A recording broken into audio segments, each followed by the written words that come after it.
Hello guys, good evening. आप सभी का एक बार फिर से स्वागत है वाइटल नर्सिंग एकेडमी के इस ऑनलाइन प्लेटफॉर्म पे।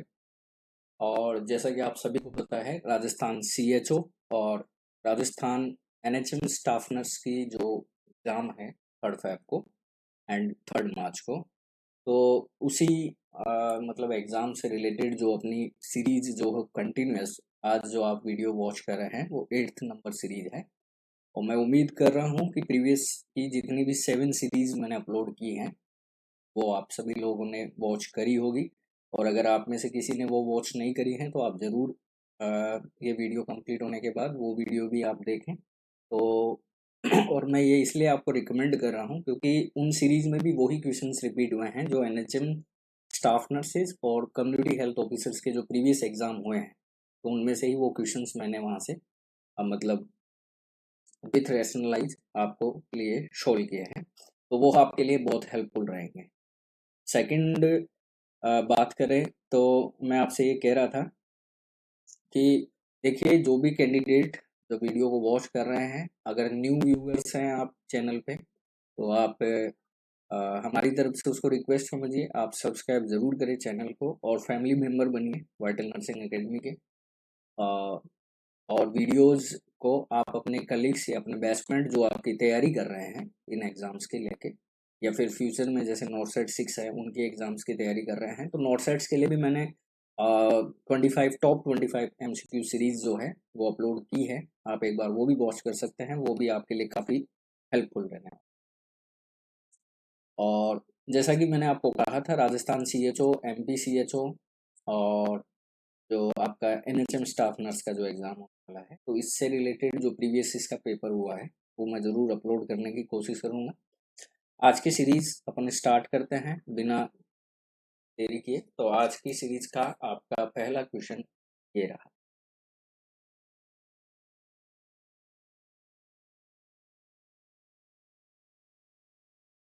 सो आज का पहला क्वेश्चन आपका ये रहा। देखिए क्या क्वेश्चन है।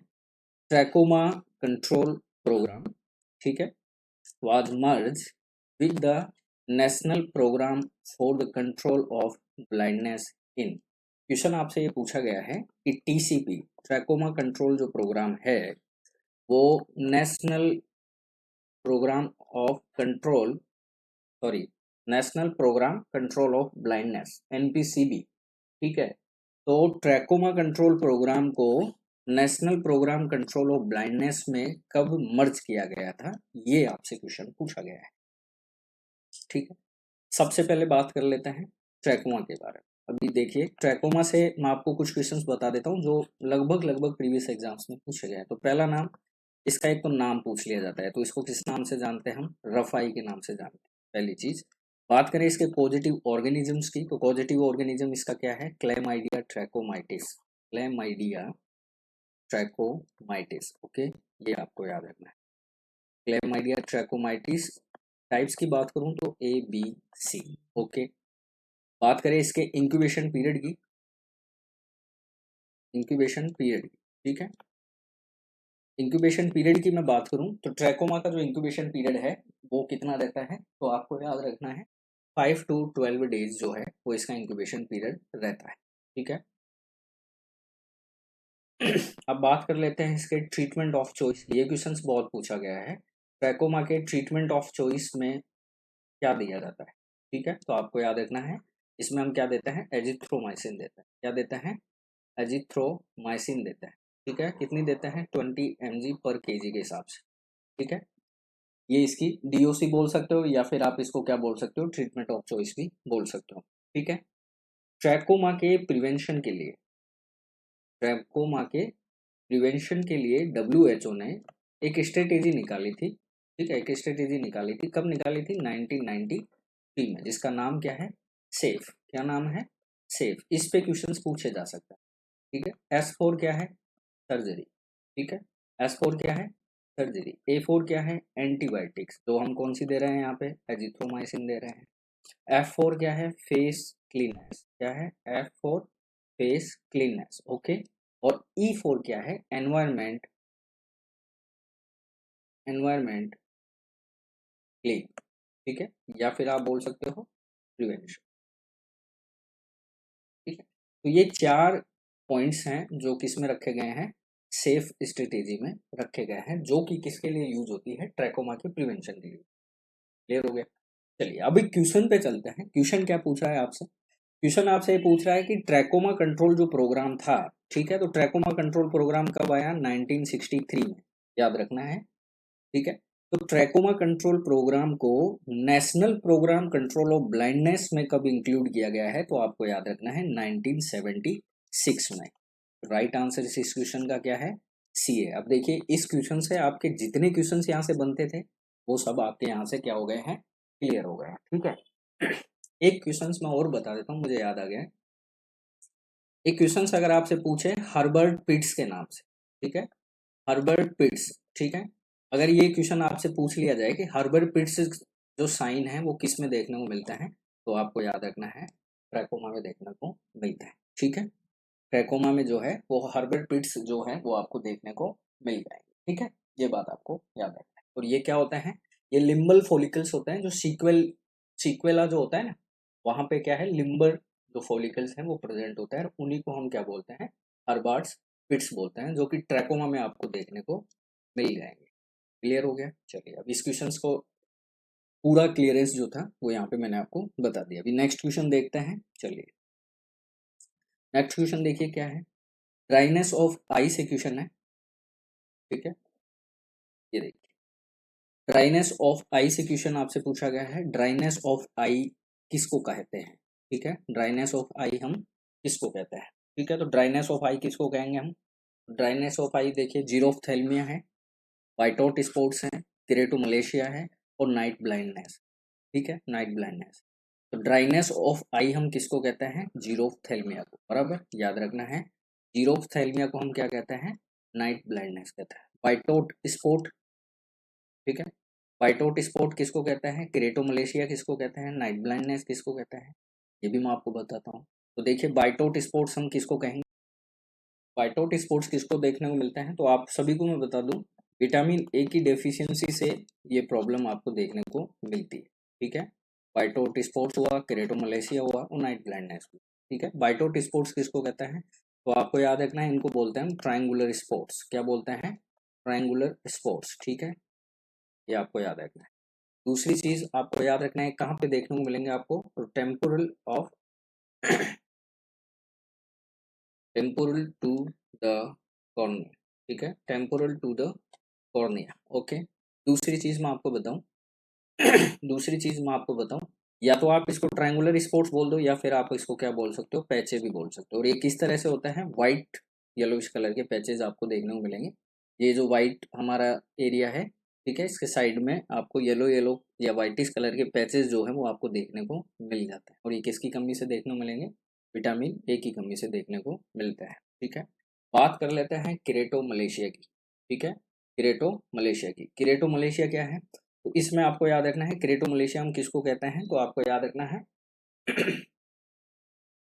ड्राइंग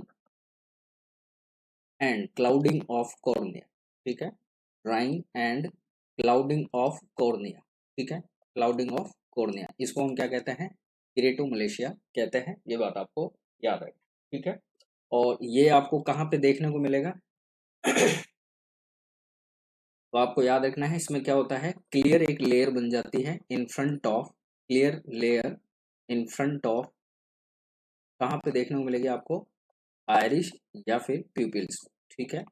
एक क्लियर लेयर जो है वो इन फ्रंट ऑफ आपको देखने को मिलती है, कहाँ पे, आयरिश में या फिर प्यूपिल्स पे देखने को मिलती है, ठीक है, ये बात आपको याद रखना है।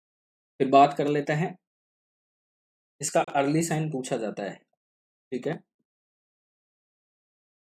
अर्ली सिम्टम्स आपसे पूछा जा सकता है, ठीक है, ये क्वेश्चंस बहुत इंपॉर्टेंट है, पूछा जाता है, तो इसको, इसका अर्ली सिम्टम्स जो होता है वो होता है नाइट ब्लाइंड, ठीक है, जो कि आपका ऑप्शन लास्ट है।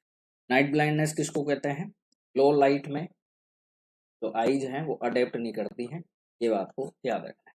लो लाइट में अगर आंखें अडेप्ट नहीं कर पा रही हैं विजन को, उसको हम बोलते हैं नाइट ब्लाइंडनेस, ठीक है, ये आपको याद रखना है। इस क्वेश्चंस का ड्राइनेस ऑफ आई को हम क्या कहते हैं, जीरोफ्थेल्मिया कहते हैं।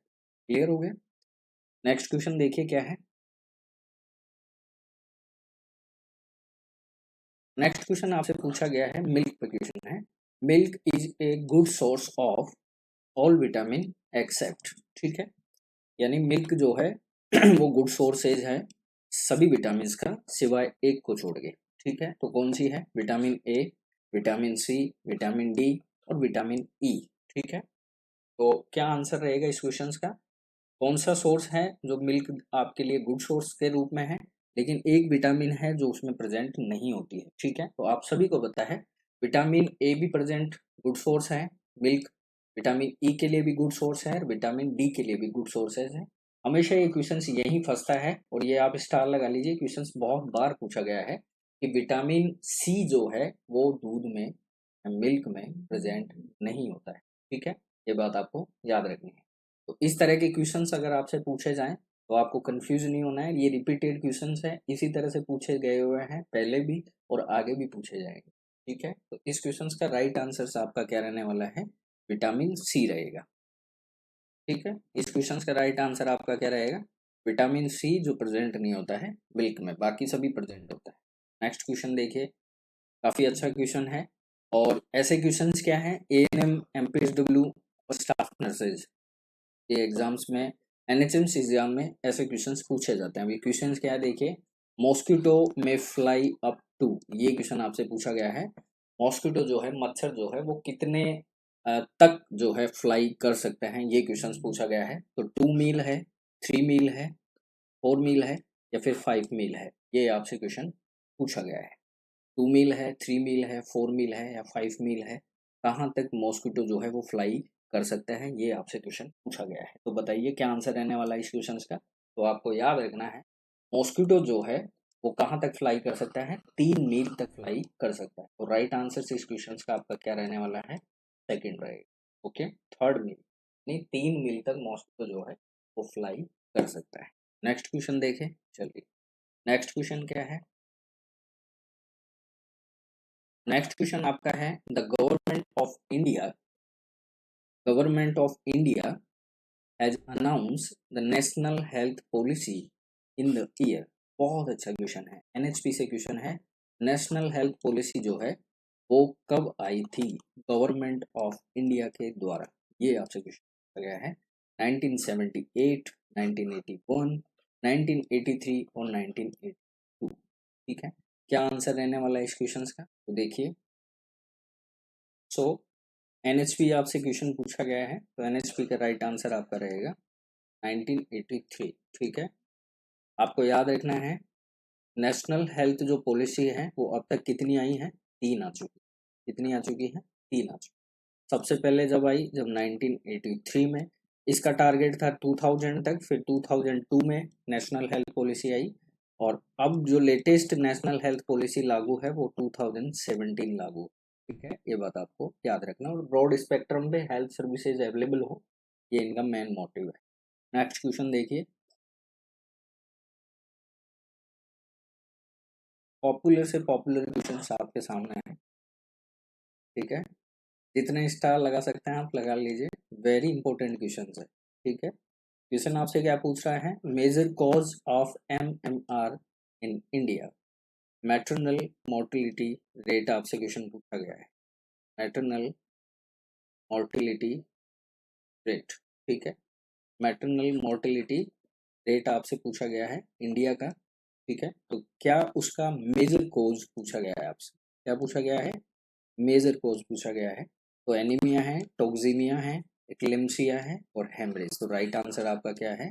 हेमरेज, ठीक है। या फिर आपसे क्वेश्चन में ऑप्शन में PPH भी हो सकता है, पोस्टपार्टम हेमरेज, ठीक है, ये भी आपको याद है। तो पोस्टपार्टम हेमरेज हो या हेमरेज आपका ऑप्शन हो, तो राइट आंसर आपका क्या रहने वाला है? ब्लीडिंग, याद रखना है। मैटरनल मोर्टिलिटी रेट का जो कारण है इस इंडिया में, हिंदुस्तान में, उसका मेन कारण क्या है? हेमरेज है, ठीक है, ये आपको याद रखना है। बात कर लेते हैं करंट MMR की, जो क्वेश्चन आपसे पूछा जा सकता है। करंट MMR क्या है, ठीक है। तो मैं आपको दोनों की बता देता हूँ, इंडिया की क्या है और राजस्थान की क्या है, ठीक है। इंडिया की क्या है और राजस्थान की क्या है। तो इंडिया की क्या है और राजस्थान की क्या है, देखिए। तो इंडिया की जो है, तो मैं आपको बता रहा हूँ SRS जो डाटा है, ठीक है, 2022 के अकॉर्डिंग, जो लेटेस्ट है, तो इंडिया की जो है वो 97 है, ठीक है। और आई थिंक 23 और 24 का जो मॉडल आया है उसमें 52 हो गया है। पर आई अभी, लेकिन मैं आपको सिर्फ 97 ही कह रहा हूँ, क्योंकि एसआरएस का जो डाटा है उसमें 97 ही है। और राजस्थान का जो है वो 113 यानी 113। और ये काउंटिंग कितने पे है? 1 लाख लाइव बर्थ पे। कितने पे है? 1 लाख लाइव बर्थ पे। आप सभी को पता है एमएमआर जो है वो 1 लाख लाइव बर्थ पे जो है वो डिक्लेयर होती है, ठीक है। और आईएमआर जो है, इन्फेंट मोर्टेलिटी रेट, वो कितने पे होती है? 1000 पे होती है। ये आपको याद रखना है, ठीक है। 1000 पे होती है। अब देखिए, जैसे आईएमआर की मैं बात ही कर रहा हूँ, तो इन्फेंट मोर्टेलिटी रेट के बारे में बात करूँ तो ये भी आपको बता देता हूँ। अकॉर्डिंग टू एसआरएस, ठीक है, तो इंडिया की जो आईएमआर है वो अभी करंटली है 28, ठीक है। और राजस्थान की मैं बात करूँ, ठीक है, राजस्थान की मैं बात करूँ तो राजस्थान की आईएमआर है 32 के समथिंग, ठीक है। हाँ, एक क्वेश्चन आपसे पूछा जा सकता है, हाईएस्ट एमएमआर स्टेट कौन सा है, ठीक है। हाईएस्ट एमएमआर स्टेट कौन सा है? तो आपको याद रखना है आसाम। कौन सा है? आसाम, ठीक है। याद रखना है, क्वेश्चंस पूछा जा सकता है आपसे, हाईएस्ट एमएमआर कहाँ पे है? आसाम में है, ठीक है, 195, ठीक है। और लोवेस्ट एमएमआर कहाँ पे है? लोवेस्ट एमएमआर कहाँ पे है? तो आपको याद रखना है केरला। कितनी है? 90, ठीक है। ये सारा मैंने आपको बताया है एसआरएस, जो अपना नेशनल गवर्नमेंट की जो साइट है, उस 2022 का ये लेटेस्ट अपडेट डाटा है, ठीक है। हाँ, एमएमआर पे मैंने यहाँ पे 52 इसलिए लिखा है क्योंकि 2023 और 24 की एक रिपोर्ट में ऐसा बोला गया है कि इंडिया का जो अब एमएमआर स्टेटस है वो 52 है, जो कि रिड्यूस हो गया है 97 से। लेकिन अभी तक ये क्या है, मतलब ऑफिशियली नहीं है, इसलिए मैंने आपको ये सिर्फ बताया। आपका अगर आपके क्वेश्चंस में ये ऑप्शन है तो फिर यही आपका राइट आंसर माना जाएगा। क्लियर है? चलिए नेक्स्ट क्वेश्चन देखें।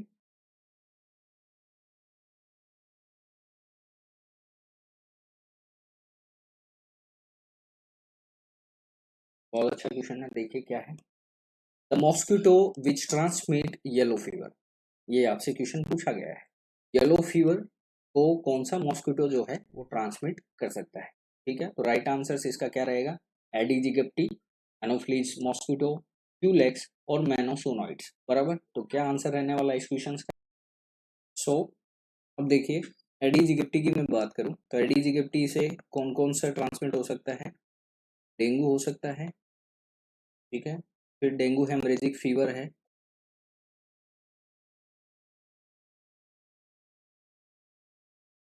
ये भी आप बोल सकते हो, ठीक है, अगर ऑप्शन में है तो आपके। येलो फीवर है, ठीक है। और चिकनगुनिया है। क्या है?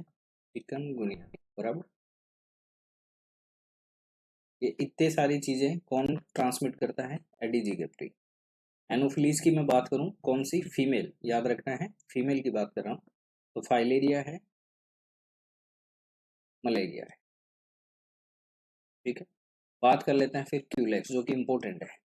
क्यूलेक्स की बात करें, क्यूलेक्स क्या कर सकता है? तो जैपनीज एंसिफिलाइटिस, ठीक है, जान जैपनीज एंसिफिलाइटिस, ओके।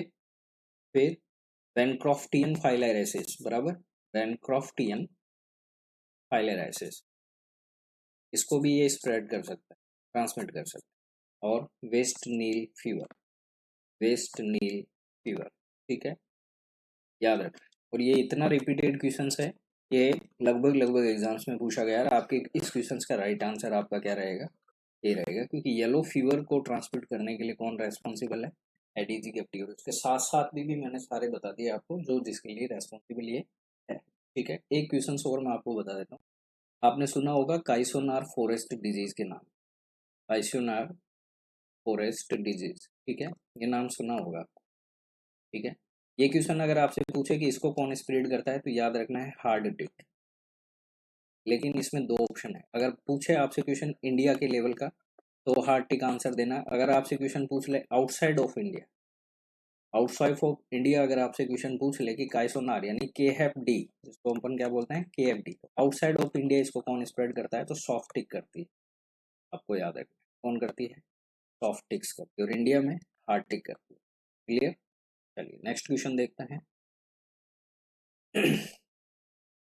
ये भी अच्छा क्वेश्चन है, पूछा गया है बार बार।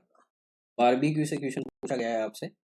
Barbecue it is also known as, ठीक है, barbecue it is also known as, ये क्वेश्चन भी पूछा गया है, इसको बोलते हैं हम रोस्टिंग, ठीक है, याद रखना है। ये क्वेश्चन पूछा गया है बहुत बार। बारबेक्यू किसको कहते हैं, तो रोस्टिंग को कहते हैं, ठीक है, याद रखना है। नेक्स्ट क्वेश्चन देखिए। अब आपका क्वेश्चन आ गया है काफी अच्छा, टेस्ट से क्वेश्चन आपसे पूछा गया है। ये देखिए नेक्स्ट क्वेश्चन आपसे पूछा गया है टेस्ट के ऊपर।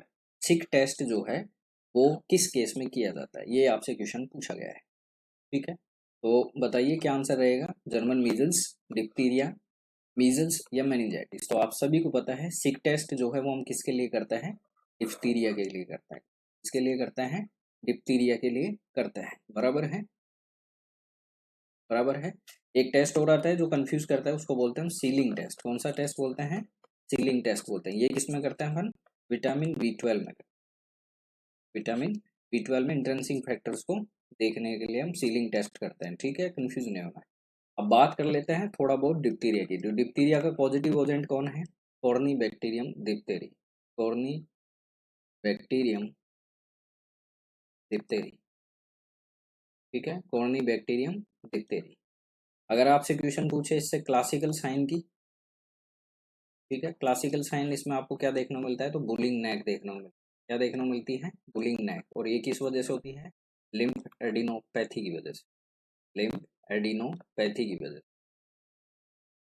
ठीक है। यहाँ पे एक वाइटिस आपको शूडो मेम्ब्रेन देखने को मिलेगी ओरल में, जो कि इजीली वाइप आउट हो जाती है। और लिम्फ एडिनोपैथी आगे फर्दर देखने को पड़ता है। फिर जो ये नेक है, ये बुलिंग नेक जैसा आपको अपीयरेंस दिखाई देने को लगता है, ठीक है, ये आपको याद रखना है।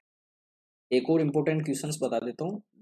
डिप्थीरिया की जब अपन डायग्नोसिस करता है, ठीक है, तो इसमें एक स्ट्रेन यूज होता है, ठीक है, एक स्ट्रेन यूज होता है। उस स्ट्रेन का नाम पूछा गया है NHM एग्जाम्स में, ठीक है, याद रखना है। कौन सा स्ट्रेन है वो, अल्बर्ट स्ट्रेन, याद रखना है। कौन सा स्ट्रेन है, अल्बर्ट स्ट्रेन है, ठीक है, कौन सा स्ट्रेन है, अल्बर्ट स्ट्रेन है, ठीक है, याद रखना है। जैसे ग्राम स्ट्रेन होता है, एसिड फास्ट स्ट्रेन होता है, ऐसे अल्बर्ट स्ट्रेन भी होता है, ठीक है। तो ये डिप्थीरिया की डायग्नोसिस के लिए यूज होता है। अब बात कर लेते हैं आपके थोड़े सिक टेस्ट के बारे में। तो देखिए सिक टेस्ट के बारे में मैं आपको बताऊं, ठीक है। तो सिक टेस्ट होता क्या है, ठीक है, देखिए। तो यहाँ पे होता क्या है मैं आपको बताऊं। सिक टेस्ट जो टॉक्सिन है, सिक टेस्ट जो टॉक्सिन है, ठीक है, वो इंट्राडर्मली ये टेस्ट होता है। कौन सा रूट से होता है, इंट्राडर्मली, ठीक है, इंट्राडर्मली रूट से इसको क्या किया जाता है, टेस्ट किया जाता है। कैसे करेंगे, इसमें दो आर्म यूज होती है। एक तो होती है आपकी जो टेस्ट आर्म, और एक होती है आपकी कंट्रोल आर्म, ठीक है, जिसको अपोजिट आर्म बोलते हैं, ठीक है, याद रखना है। अब इसमें होगा क्या, टेस्ट आर्म में अपन कितना यूज करेंगे, 0.2 ml, और कंट्रोल आर्म में भी 0.2 ml। लेकिन ये कंट्रोल आर्म में आपका हीट इनएक्टिवेट टॉक्सिन यूज होगा, याद रखना है, हीट इनएक्टिवेट टॉक्सिन यूज होता है। और यहाँ पे सिक टेस्ट टॉक्सिन यूज होता है, ठीक है। अब बात कर लेते हैं इसकी रीडिंग की, बात कर लेते हैं रीडिंग की। तो मान के चलिए अगर टेस्ट आर्म और ये कंट्रोल आर्म, ठीक है, तो रीडिंग क्या रहेगी। तो टेस्ट आर्म में अगर नो रिएक्शन है और कंट्रोल में भी नो रिएक्शन है, इसका मतलब नेगेटिव रिजल्ट है, यानी कैंडिडेट इम्यून है, बराबर। अगर टेस्ट आर्म में रेड फ्लश है, ठीक है, क्या है, रेड फ्लश है, और कंट्रोल आर्म में कोई रिएक्शन नहीं है, ठीक है।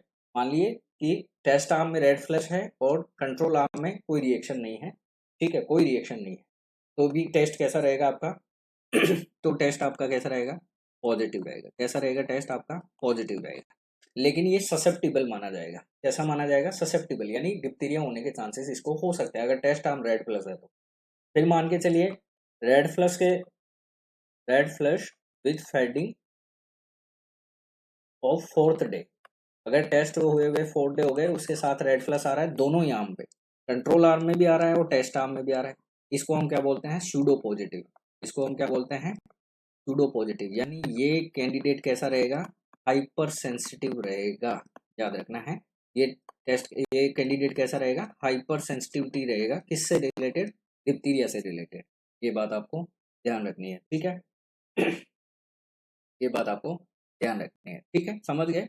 अगर दोनों ही आर्म में कोई रिएक्शन नहीं है तो नेगेटिव है, अगर टेस्ट आर्म में रेड फ्लैश है और कंट्रोल आर्म में कोई रिएक्शन नहीं है तो टेस्ट पॉजिटिव माना जाएगा। लेकिन यहाँ पे पॉजिटिव माना जाएगा, इसका मतलब ये कैंडिडेट ससेप्टिबल है, यानी डिप्थीरिया इसको हो सकता है, ठीक है। और अगर कंट्रोल आर्म में और टेस्ट आर्म दोनों में ही रेड फ्लैश विद फेडिंग दिखाई दे रहा है, इसका मतलब वो सूडो पॉजिटिव है, हाइपर सेंसिटिविटी रिजल्ट माना जाएगा, ठीक है। ये बात आपको ध्यान रखनी, ठीक है। तो आप समझ गए सिक टेस्ट किसके लिए करते हैं अपन, डिप्थीरिया के लिए करते हैं, कॉर्नी बैक्टीरियम डिप्थीरिया, ठीक है, याद रखना है। नेक्स्ट क्वेश्चन देखिए,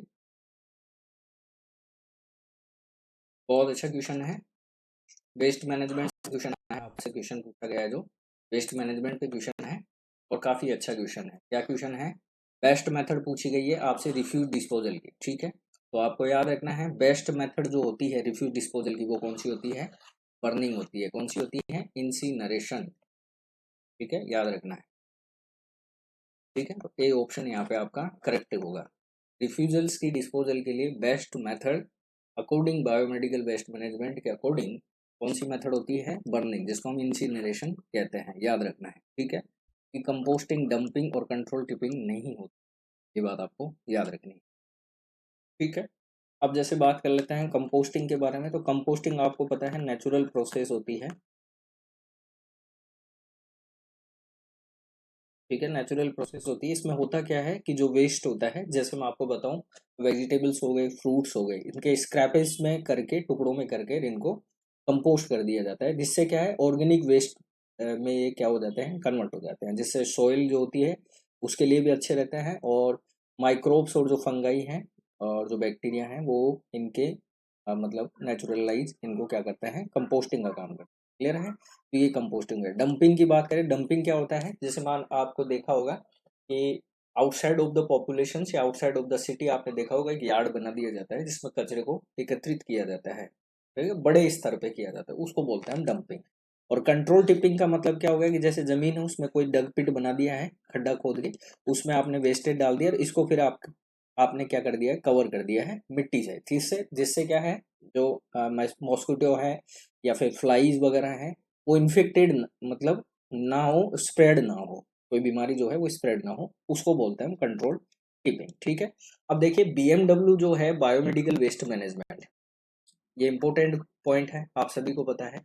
बायोमेडिकल वेस्ट मैनेजमेंट जो पॉइंट है ये इंपॉर्टेंट पॉइंट रहने वाला है आपके एग्जाम के लिए, ठीक है। अब यहाँ से इंपॉर्टेंट क्वेश्चन ही मैं आपको बता देता हूँ जो पूछे जा सकते हैं आपसे। देखिए सबसे पहले क्या पूछा जा सकता है आपसे, येलो बैग के बारे में सबसे ज्यादा पूछा जाता है, आप सभी को पता है, ठीक है। और येलो बैग का डिस्पोजेबल मेथड कौन सा है, इंसिनरेशन है, ये भी आपको पता है, कौन सा मेथड है, इंसिनरेशन, ठीक है। अब येलो बैग में क्या क्या जाता है, देखिए एनाटोमिकल वेस्ट जाता है, आप सभी को पता है, एनाटोमिकली वेस्ट भी जाता है, ठीक है, ये आपको याद रखना है, ठीक है। सेकेंड चीज आपको याद रखना है, डिस्कार्डेड मेडिसिन जाती है,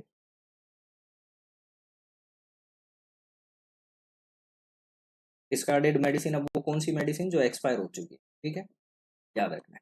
साइटोटॉक्सिक मेडिसिन है, ये भी इसी में जाती है, ठीक है, साइटोटॉक्सिक मेडिसिन जो है वो भी इसी में जाती है। ब्लड इन्फेक्टेड मटेरियल है वो भी इसी में जाता है, ब्लड इन्फेक्टेड जो भी मटेरियल है वो भी इसी में जाते हैं, जैसे स्वैब हो गए, गोचपीस वगैरह, वो सब इसमें जाते हैं, ठीक है। फिर बात कर लेते हैं वाइट, वाइट पे क्वेश्चन आपसे पूछा जा सकता है, आपको पता है इसमें जाते हैं शार्प वेस्ट, ठीक है। और वाइट भी कैसा होता है, ये पंक्चर प्रूफ होता है, ये आपको याद रखना है, कैसा होता है, पंक्चर प्रूफ होता है, ठीक है।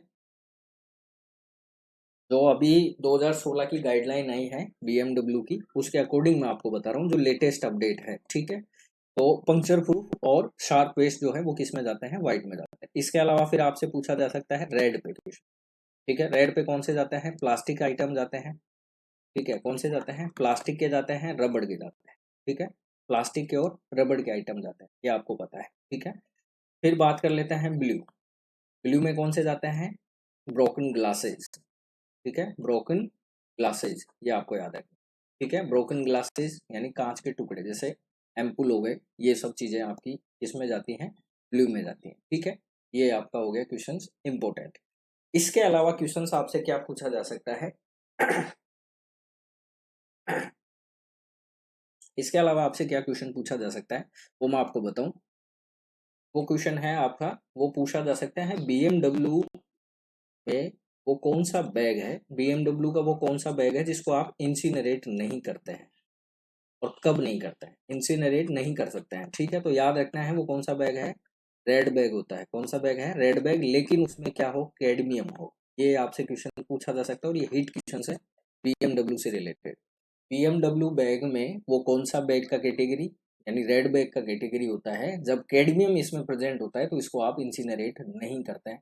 ये बात आपको ध्यान रखनी है। ठीक है, और एक क्वेश्चन आपसे और पूछा जा सकता है कि जो शार्प वेस्ट होते हैं,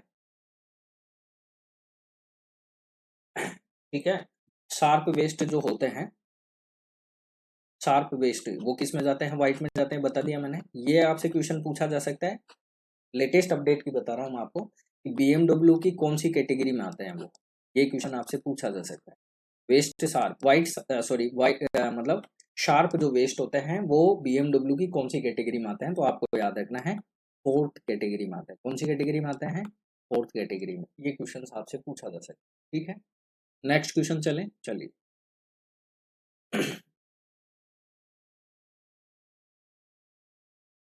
नेक्स्ट क्वेश्चन देखिए क्या है, अच्छा क्वेश्चन है। Group can be seen in the case of, अब मैंने यस्टरडे ही आपको पढ़ाया है ग्रुप के बारे में। ग्रुप जो है, ठीक है, ग्रुप जो है वो किस में दिखाई देता है, तो वूपिंग कफ।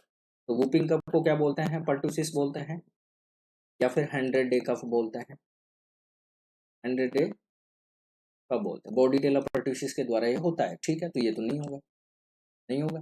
फिर ट्यूबरकुलोसिस, माइकोबैक्टीरियम ट्यूबरकुलाई की वजह से होता है, तो इसमें भी ये नहीं देखने को मिलेगा आपको, ग्रुप नहीं देखने को मिलेगा। मेनिंजाइटिस में भी नहीं देखने को मिलेगा। किस में देखने को मिलता है, ये एक्यूट रेस्पिरेटरी इन्फेक्शन में। और मैंने आपको पढ़ाया भी था, इसमें कौन सी है, एक्यूट एपिग्लोटाइटिस जो है, एक्यूट एपिग्लोटाइटिस जो है वो इमरजेंसी कंडीशन होती है, डेंजरस कंडीशन होती है एक्यूट एपिग्लोटाइटिस। तो ये किसका पार्ट है, ग्रुप जो है वो किसका पार्ट है, एक्यूट रेस्पिरेटरी इन्फेक्शन का, याद रखना है। और मैंने प्रीवियस सीरीज में इसके बारे में पढ़ा भी दिया है। ठीक है, ये आपको याद रखना है। नेक्स्ट क्वेश्चन देखिए, काफी पॉपुलर हिट क्वेश्चन है नॉइज के ऊपर। देखिए क्या क्वेश्चन है, रिकमेंडेड नॉइज लेवल आपसे पूछा गया है, पॉपुलर क्वेश्चन। ठीक है, रिकमेंडेड नॉइज लेवल कितना होना चाहिए, तो कितना होता है 85 डेसिबल, याद रखना है। 85 डेसिबल जो है वो रिकमेंडेड लेवल होता है नॉइज का। अगर इससे ज्यादा जा रहा है तो फिर वो डीफनेस क्रिएट कर सकता है या इरिटेशन क्रिएट कर सकता है। ठीक है, ये आपको याद रखना है, वर्टिगो वगैरह भी हो सकता है। ठीक है, तो 85 डेसिबल्स जहां तक रिकमेंडेड लेवल माना गया है नॉइज का, ये बात आपको याद रखनी है। नेक्स्ट क्वेश्चन देखिए,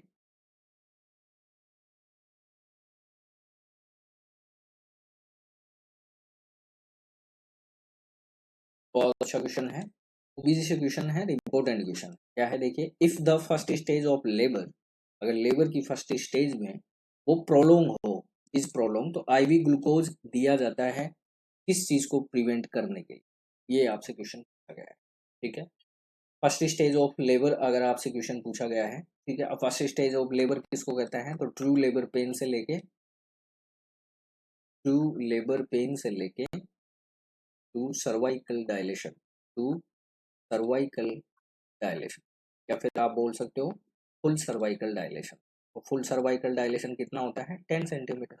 तो इस पीरियड के दौरान अगर प्रोलोंग हो रही है ये स्टेज, तो आईवी ग्लूकोज हम देते हैं किसको, मदर को। तो क्यों देते हैं हम, तो फीटल डिस्ट्रेस से बचने के लिए, हेमरेज से बचने के लिए, मैटरनल डिस्ट्रेस से बचने के लिए, या फिर दोनों, ये आपसे क्वेश्चन पूछा गया है।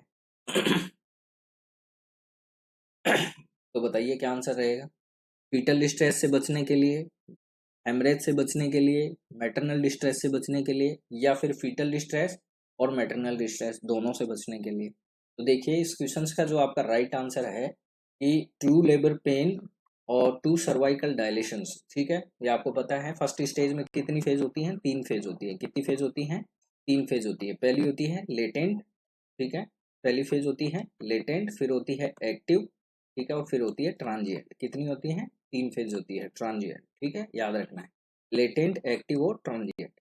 और इसी वजह से हम प्रोलोंग होने की वजह से हम इसलिए देते हैं ताकि जो मदर होती है वो क्या करती है, काफ़ी एक्टिव होती है इस फेज में, ठीक है, उसको बहुत ज़्यादा क्या करना पड़ता है, मतलब सफ़र करना होता है, उस वजह से वो डिस्ट्रेस में ना चली जाए, इसलिए हम आईवी ग्लूकोज को क्या करते हैं, प्रीफर करते हैं। तो याद रखना है, फर्स्ट स्टेज में हम आईवी ग्लूकोज को इसलिए प्रीफर करते हैं ताकि मैटरनल डिस्ट्रेस ना हो, याद रखना है, ठीक है। फीटल डिस्ट्रेस से यहाँ पे ऑप्शन सही नहीं बैठेगा, मैटरनल डिस्ट्रेस जो है वो आपका यहाँ पे बिल्कुल करेक्ट आंसर रहने वाला है, ठीक है, ये आपको याद रखना।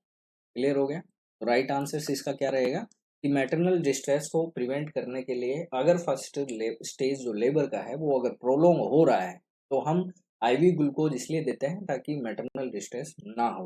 क्लियर? नेक्स्ट क्वेश्चन देखिए क्या है। नेक्स्ट क्वेश्चन आपसे पूछा गया है, मैनेजमेंट से क्वेश्चन है ये, ठीक है। ऐसे क्वेश्चंस भी आपको देखने को मिल जाएंगे, ठीक है, याद रखना है। और ये कंपटीशंस बनाने के लिए क्वेश्चंस होते हैं, ठीक है। ये क्वेश्चंस जो हैं वो कंपटीशंस बनाने के लिए क्वेश्चन होते हैं, ये ऐड के क्वेश्चन है, ठीक है। Televisions and sound films are example of, तो बहुत बेसिक क्वेश्चन है और ये प्रीवियस एग्जाम्स में पूछा गया है, ठीक है। टेलीविजन्स और जो साउंड फिल्म्स होती हैं वो किस चीज का एग्जाम्पल है? ऑडिटरी एड्स का है, विजुअल एड्स का है। तो ऑडिटरी एड्स किसको कहते हैं हम? जो सुनाई दे। विजुअल एड्स किसको कहते हैं? जो दिखाई दे। अब टेलीविजन आपको दिखाई दे रही है और साउंड फिल्म्स जो हैं वो सुनाई दे रहे हैं, तो दोनों हो गए, तो कंबाइंड ऑडियो विजुअल एड्स है, ठीक है। तो याद रखना है, इस तरह से क्वेश्चन आप इस तरीके से निकाल सकते हैं, कंबाइंड है ये, ठीक है, इन ऑडियो भी है विजुअल भी। तो कंबाइंड ऑडियो विजुअल एड्स के ये क्या है? एग्जाम्पल है। कौन? टीवी और साउंड फिल्म्स। नेक्स्ट क्वेश्चन देखिए।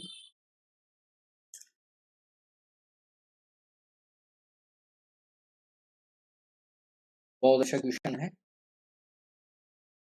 The multipurpose worker scheme launch in, ये क्वेश्चन आपसे, ठीक है, MPHW, multipurpose worker, sorry MPHW नहीं है, MPW है, MPW, ठीक है। मल्टीपर्पज वर्कर जो स्कीम है वो कब लॉन्च हुई थी, ये आपसे क्वेश्चन पूछा है। तो 64 में, 84 में, 1974 में या फिर 1994 में? तो क्या आंसर रहने? सो मल्टीपर्पज वर्कर स्कीम कब आई? 1974 में, याद रखना है, सी इसका करेक्ट आंसर हो, ठीक है। और ये क्यों आए? तो इनका ये जो मल्टीपर्पज वर्कर लाने का जो एम था, ठीक है, हेल्थ वर्कर का, इनका एम क्या था? ताकि ये क्या कर सकें, डिलीवर कर सकें, deliver to preventive and promotive health care service, preventive and promotive health care service, health care says to community, to community at the level of, ये भी आपको याद रखना है, at the level of sub centre या sub health centres, ठीक है, sub centre, ठीक है, सब सेंटर जो कि प्लेन में 5,000, ठीक है, प्लेन एरिया में कितने पे? 5,000 पे, और हिली में या ट्राइबल एरिया में, ट्राइबल या फिर आपसे क्वेश्चन पूछ ले हिली में, तो हिली में कितने हैं? 3,000, क्या है? 3,000 पॉपुलेशन, ठीक है। तो ये पूरा जो परफॉर्मा है ये बनाया 1970 जो 3 करतार सिंह कमेटी है, और उसके बाद मल्टीपर्पज वर्कर्स स्कीम जो है वो लॉन्च की गई 1974 में, जिससे जो हेल्थ केयर सर्विसेज हैं रूरल लेवल पे, सब जो सब सेंटर है उस लेवल पे प्रिवेंटिव और प्रोमोटिव हेल्थ केयर सर्विसेज मिल सके पॉपुलेशंस को, इसलिए इस पोस्ट का जो है वो क्या हुआ? इंट्रोडक्शन हुआ। क्लियर हो गया? चलिए नेक्स्ट क्वेश्चन देख लेते हैं क्या है। नेक्स्ट क्वेश्चन है आपसे, काफी अच्छा क्वेश्चन है, सिकनेस पे क्वेश्चन है। Radiation sickness is otherwise known as, या फिर आप इसको बोल सकते हो आल्सो नोन एज, ठीक है। रेडिएशन सिकनेस का दूसरा नाम क्या है? तो shortening of life, leukaemia, acute radiation syndrome, या फिर रेडिएशन पॉइजनिंग? क्या आंसर रहेगा इस क्वेश्चन का? तो रेडिएशन सिकनेस को क्या बोलते हैं हम? रेडिएशन पॉइजनिंग बोलते हैं, इसलिए राइट आंसर इस क्वेश्चन का आपका क्या रहने वाला है? डी रहेगा। Radiation sickness is also known as radiation poisoning. Clear? चलिए नेक्स्ट क्वेश्चन देखिए क्या है।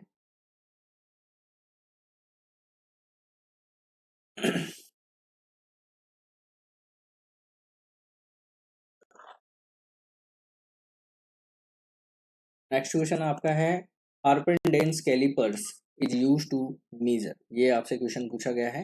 हार्पेंडेंस कैलिपर्स जो है वो किसके लिए यूज किया जाता है, किसके मेजरमेंट के लिए यूज किया जाता है? तो फुट लेंथ के लिए, हाइट के लिए, हेड सर्कम्फेरेंस के लिए, या फिर स्किन फोल्ड थिकनेस के लिए? तो क्या आंसर रहने वाला है इस क्वेश्चन का, बताइए।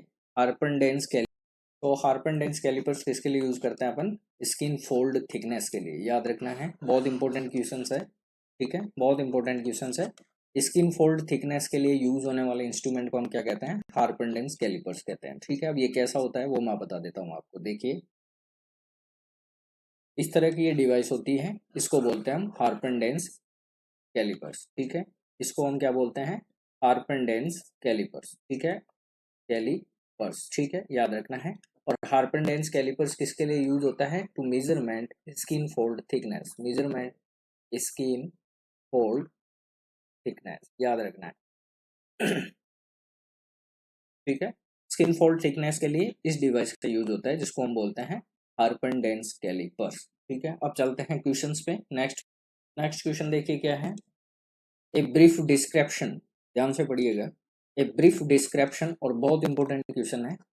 ठीक है, a brief description of an observe behaviour या इंसिडेंट इज नोन एज। एक ऑब्जर्व, या तो आप कहीं चल रहे हैं, मान के चलिए, मैं देखो इजी एग्जाम्पल में आपको समझा देता हूँ।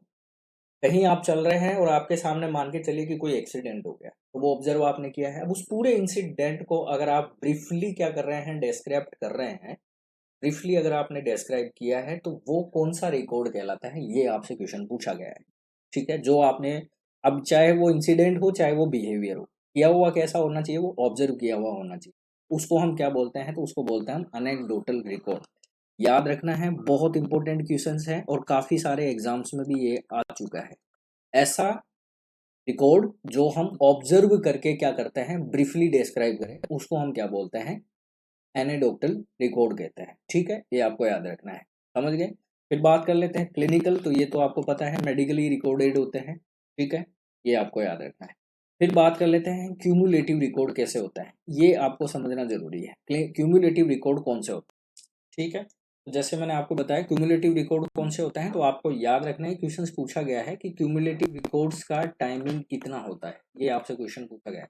या फिर आप इसको बोल सकते हो परमानेंट रिकॉर्ड भी बोल सकते हो। ठीक है, जैसे एज ए स्टूडेंट आप रहते हैं, तो आप अपनी मतलब एलकेजी से लेके और आप जहाँ तक पढ़े हुए हैं वहां तक के रिकॉर्ड आप सेव रखते हैं, तो उनको बोलते हैं क्यूमुलेटिव रिकॉर्ड। ठीक है, लेकिन एज ए हॉस्पिटल या इन मेडिकल साइंस की बात करें, तो याद रखना है 3 साल तक का रिकॉर्ड जो है वो संभाल के रखा जाता है, उसको बोलते हैं क्यूमुलेटिव रिकॉर्ड। फैमिली रिकॉर्ड का मतलब हो गया फैमिली हेल्थ हिस्ट्री। ठीक है, फैमिली हेल्थ हिस्ट्री यानी आपके अंदर आपके मम्मी पापा, फिर उनके, तो इस तरह से फैमिली हेल्थ हिस्ट्री को हम फैमिली रिकॉर्ड बोलते हैं। और क्लिनिकल रिकॉर्ड तो आप समझ गए होंगे, किसी भी पेशेंट की केयर से रिलेटेड जो भी नोट बनते हैं, जो भी नोट बनते हैं, चाहे वो अब आपके मतलब हार्ड कॉपी में हो या फिर इलेक्ट्रिकल हो, किसी भी तरह का अगर रिकॉर्ड होता है जो पेशेंट केयर से रिलेटेड है, तो वो सारे कौन से रिकॉर्ड होते हैं? क्लिनिकल रिकॉर्ड होता है। ठीक है, लेकिन क्वेश्चंस आपसे ज्यादातर इस रिकॉर्ड पे पूछा जाता है, क्योंकि थोड़ा अट्रैक्टिव है और थोड़ा अलग है। ठीक है,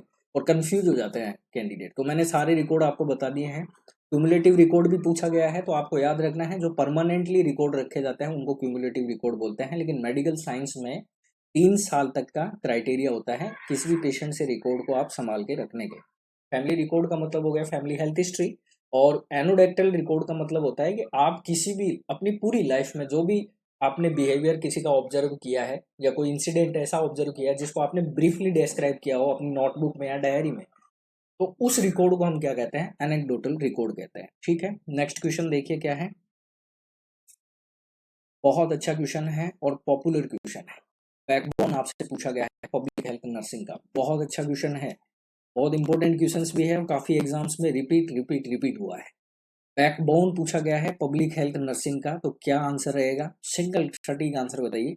environmental sanitation, health problem, home visit, या प्लानिंग एंड इवाल्युएशन? तो आप सभी को पता है पब्लिक हेल्थ नर्सिंग का बैकबोन जो है वो किसको माना गया है? होम विजिट को माना गया है। इसलिए राइट आंसर इस क्वेश्चन का सी रहेगा, कोई सोचने वाली बात ही नहीं है।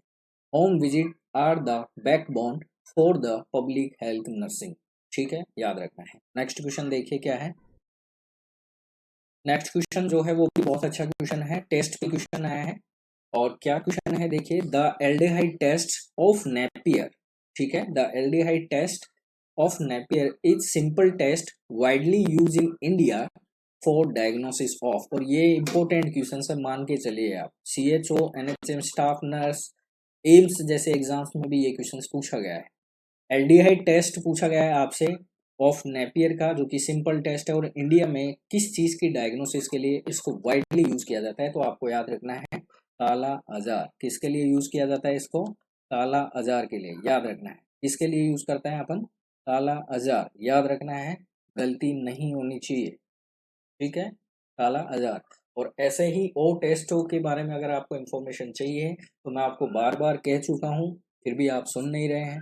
मैंने आपको बोला है कि जितनी वीडियो सीरीज मैंने अपलोड की हैं वो आप एक बार देखिए, उन्हें देखने के बाद अपने जितने भी स्टाफ्स हैं आपके साथ में उनको शेयर कीजिए। टेलीग्राम चैनल का लिंक भी दिया हुआ है वीडियो के डिस्क्रिप्शन में, उसमें ज्वाइन हो जाइए। उसमें रोज आपके MCQs डलते हैं, और उसमें जो MCQs डल रहे हैं अभी प्रेजेंटली वो एम्स से रिलेटेड डल रहे हैं, DSSB से रिलेटेड डल रहे हैं, और CHO से रिलेटेड भी डल रहे हैं, ठीक है। लॉजिकल क्वेश्चंस है, आपको बहुत मजा आने वाला है क्वेश्चंस अटेंड करने में।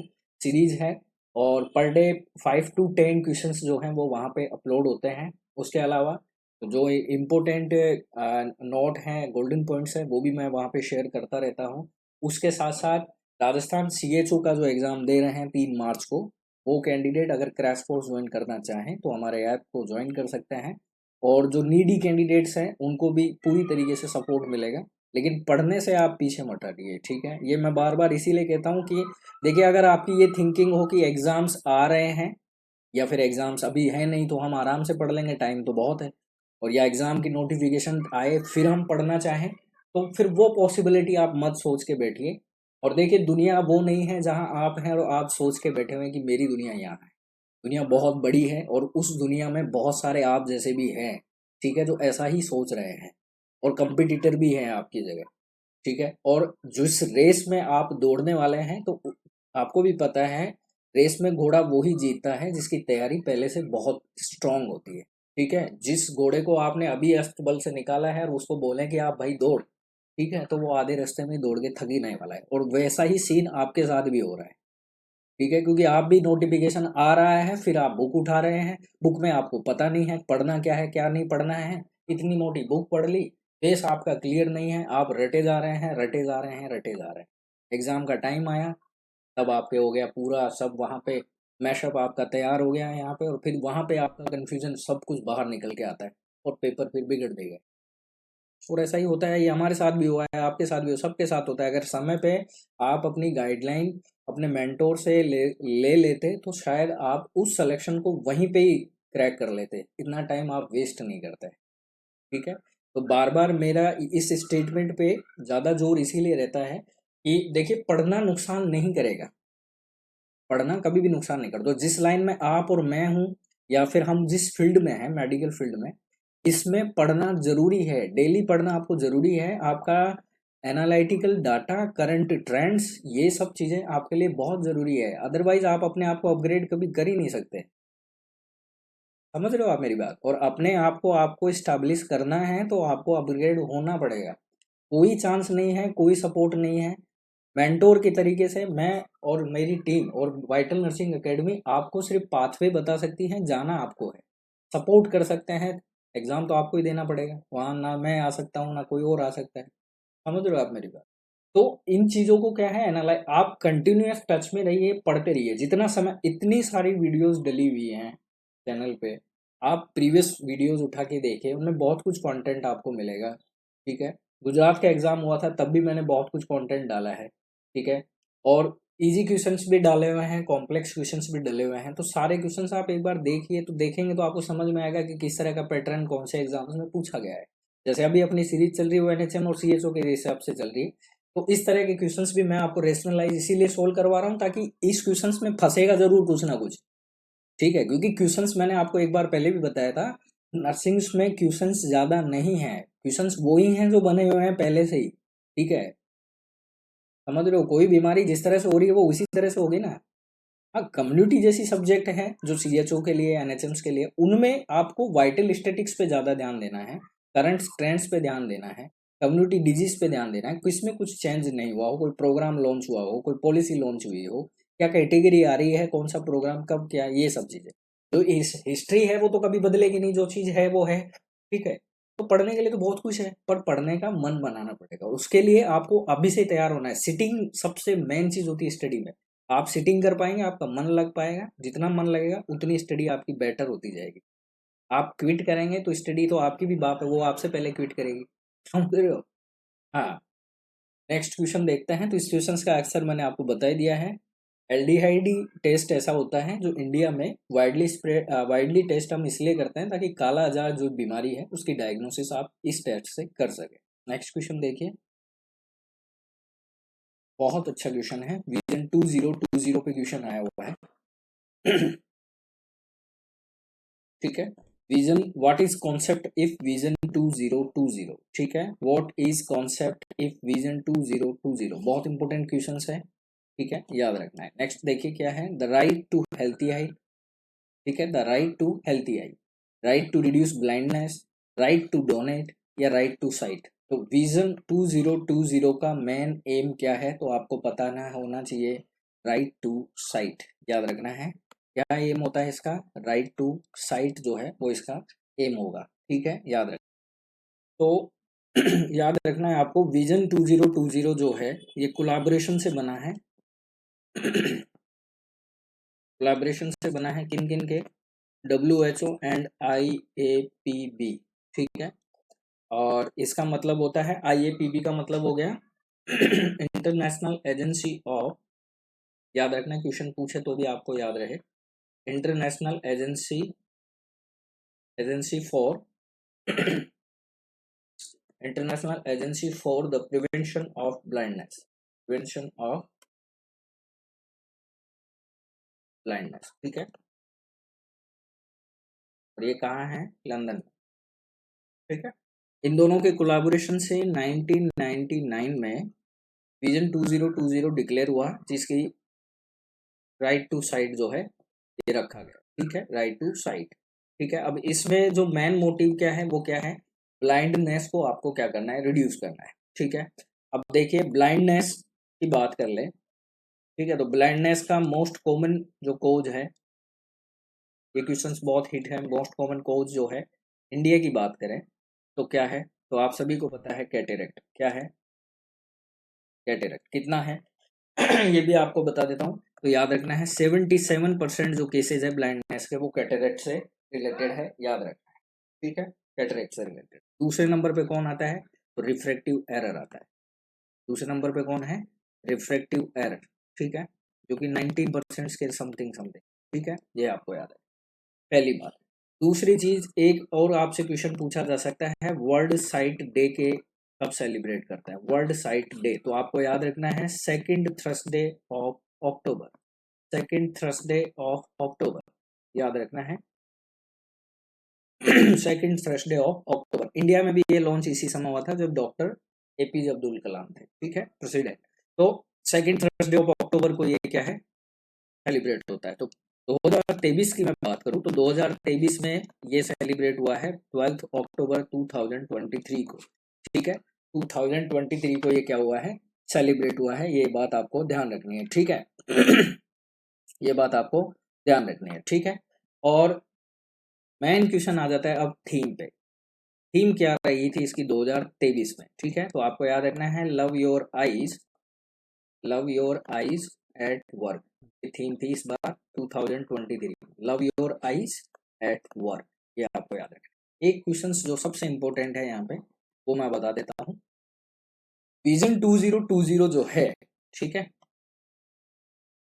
विजन 2020 जो है, तो ग्लोबल अगर आपको बताएं, ग्लोबल विजन की मैं बात करूं तो ग्लोबल विजन में कितनी बीमारियां हैं, 5 बीमारियां, याद रखना है। लेकिन बात करें इंडियन की, बात करें इंडियन विजन की, तो इंडियन विजन में कितनी कैटेगरी हैं, 7 कैटेगरी में रखी गई। ये क्वेश्चन आपसे पूछा जा सकता है, ठीक है। ग्लोबली विजन में कितनी बीमारियां हैं, 5 बीमारियां हैं, और इंडियन में 7 है। 5 में कौन कौन सी है मैं फटाफट बता देता हूँ आपको। पहला देखिए कैटरेक्ट है, जो कि इसमें भी है। सेकंड है रिफ्रैक्टिव एरर, रिफ्रैक्टिव एरर, ठीक है, जो कि इसमें भी है, ठीक है, याद रखना है। थर्ड कौन सा है? ट्रैकोमा। थर्ड कौन सा है? ट्रैकोमा, जो इसमें भी है लेकिन फोकल है, याद रखना है, ठीक है। फिर बात कर लेते हैं ट्रैकोमा के बाद में चाइल्डहुड ब्लाइंडनेस, चाइल्डहुड ब्लाइंडनेस, जो कि इसमें भी है, ठीक है। फिर पांचवा लास्ट यहाँ का ग्लोबल विजन का वो क्या रहेगा, तो आपको याद रखना है ओंकोसेरियोसिस, ठीक है, ओंकोसेरियोसिस।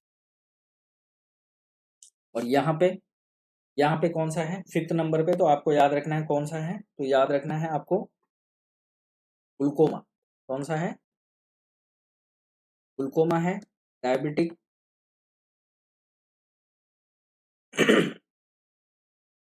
डायबिटिक रेटिनोपैथी है, ठीक है, और कॉर्नियल ब्लाइंडनेस, कॉर्नियल ब्लाइंडनेस। ये क्वेश्चंस भी आपसे एक्सेप्ट में पूछे तो आपका क्वेश्चंस गलत नहीं हो, इसलिए मैंने आपको ये एक्सप्लेन कर दिया है। इंपॉर्टेंट क्वेश्चंस है, याद रखना है, ठीक है, इंपॉर्टेंट क्वेश्चन। तो पूरा आपको विजन 2020 के बारे में जितना इंपॉर्टेंट इन्फॉर्मेशन थी वो लगभग सब यहाँ पे मैंने आपको क्लियर कर दी है, ठीक है। मैं उम्मीद करता हूँ कि आप ये क्वेश्चन गलत नहीं कर। नेक्स्ट क्वेश्चन देखिए। नेक्स्ट क्वेश्चन जो है वो आपका बहुत अच्छा क्वेश्चन है, विटामिन ए से क्वेश्चन है शायद। Vitamin A supplement gives to the children from the age of 1 to 6 years should by every, ठीक है, ये आपसे क्वेश्चन पूछा गया है। विटामिन ए का जो सप्लीमेंट है वो देना चाहिए चिल्ड्रंस को from age 1 year to 6 years should be every, ये आपसे क्वेश्चन पूछा गया है। 3 मंथ, 8 मंथ, ईयरली या 6 मंथ, तो क्या आंसर रहने वाला है आपका इस क्वेश्चन पे बताइए। तो क्या आंसर रहने वाला है इस क्वेश्चन का, तो आपको याद रखना है 6 मंथ, ठीक है। कौन सा आंसर रहेगा? 6 मंथ रहेगा, ठीक है। मैं आपको इसके बारे में भी थोड़ा बहुत बता देता हूँ। विटामिन ए सप्लीमेंट की जैसे बात कर रहे हैं, ठीक है, तो यहाँ से देखिए बहुत इंपॉर्टेंट क्वेश्चंस पूछे जाते हैं। विटामिन ए सप्लीमेंट की बात करें तो सबसे पहला डोज, फर्स्ट डोज जो दिया जाता है वो कब दिया जाता है, तो 9 मंथ पे दिया जाता है, ठीक है। कितना दिया जाता है, तो 1 लाख इंटरनेशनल यूनिट दिया जाता है, ठीक है, याद रखना। फिर आपको याद रखना है, फिर आपको याद रखना है यहां से आप सेकेंड डोज कब देंगे? 6 मंथ पे। एवरी 6 मंथ में आपको देते रहना है, every 6 month to next 5 year तक।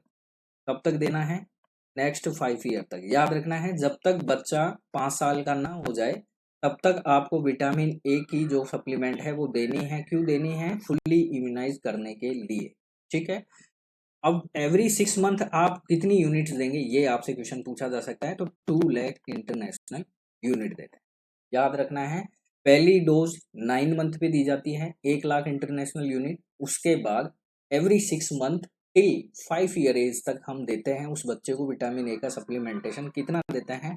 2 लाख देता है। क्वेश्चन आपसे पूछा जा सकता है टोटल इंटरनेशनल यूनिट आप कितनी दे रहे हैं विटामिन ए सप्लीमेंट की एक बच्चे को, 5 साल के बच्चे को फुल्ली इम्यूनाइज करने के लिए। ये भी क्वेश्चन पूछे तो समझ जाना जैसे मैं बोल रहा हूँ, ठीक है। टोटल यूनिट कितनी देंगे आप? 17 लाख इंटरनेशनल यूनिट जो है अपन 5 साल तक के बच्चे को विटामिन ए का सप्लीमेंटेशन देते हैं। ये भी आपको याद रखना है, ठीक है। कंफ्यूज नहीं होना है, कोई आंसर गलत नहीं करना है। तो आप सभी को वीडियो जिन्होंने वॉच करी है उन सभी लोगों को थैंक यू, और जिन्होंने शेयर करी है उनको और भी ज़्यादा थैंक यू, और जिन्होंने सब्सक्राइब किया है तो बहुत बहुत स्वागत है, ठीक है। सो आज का लेक्चर अपन यही फिनिश करते हैं। मैं उम्मीद करता हूँ कि आज के सेशंस में आपने बहुत कुछ सीखा होगा, और जो भी आपका ओपिनियन है वो जरूर रखें। कमेंट्स आप जरूर कीजिए, जितने लोग भी वॉच करते हैं कमेंट्स में आप जरूर लिखिए, जो भी लिखना है आपको जरूर लिखिए, ऐसे, ठीक है। और अपना ओपिनियन जरूर रखिए, आपको क्या और ऐसे क्वेश्चंस हैं जो मैं पढ़ा सकता हूँ, जो आप मुझे कहना चाहते हैं, तो आप कमेंट सेक्शन का इस्तेमाल कर सकते हैं। वीडियो को ज़्यादा से ज़्यादा लोगों में, ज़्यादा से ज़्यादा ग्रुप्स में आप शेयर करें, और वाइटल नर्सिंग एकेडमी के मेंबर अगर आप बन चुके हैं तो मैं आपका हार्दिक दिल से स्वागत करता हूं। मैं आपको आशा दिलाता हूं कि जितने भी कॉन्टेंटली वीडियो जो हैं, जो आपके लिए इम्पोर्टेंट रहेंगे, वो कॉन्टेंट मैं ज़रूर डेली बेसिस पे लाने की कोशिश करूंगा। उम्मीद यही है कि आप लोग सब उसे समय पे वॉच करें। सबको आपको पता है कि एवरी डे शाम को 7 बजे से 7:30 बजे के बीच में वीडियो हमारी अपलोड हो जाती है, तो आप सभी लोग उस समय पे रेडी रहें और वीडियो को वॉच करें, शेयर करें। चैनल पे अगर आप नए हैं तो सब्सक्राइब ज़रूर करें, ठीक है? और नेक्स्ट आपको बेस्ट ऑफ लक है, ठीक है? फ्यूचर्स के एग्जाम्स के लिए फिर मिलते हैं नए कंटेंट सीरीज के साथ। तब तक अपना ध्यान रखिए। जय हिंद, जय भारत।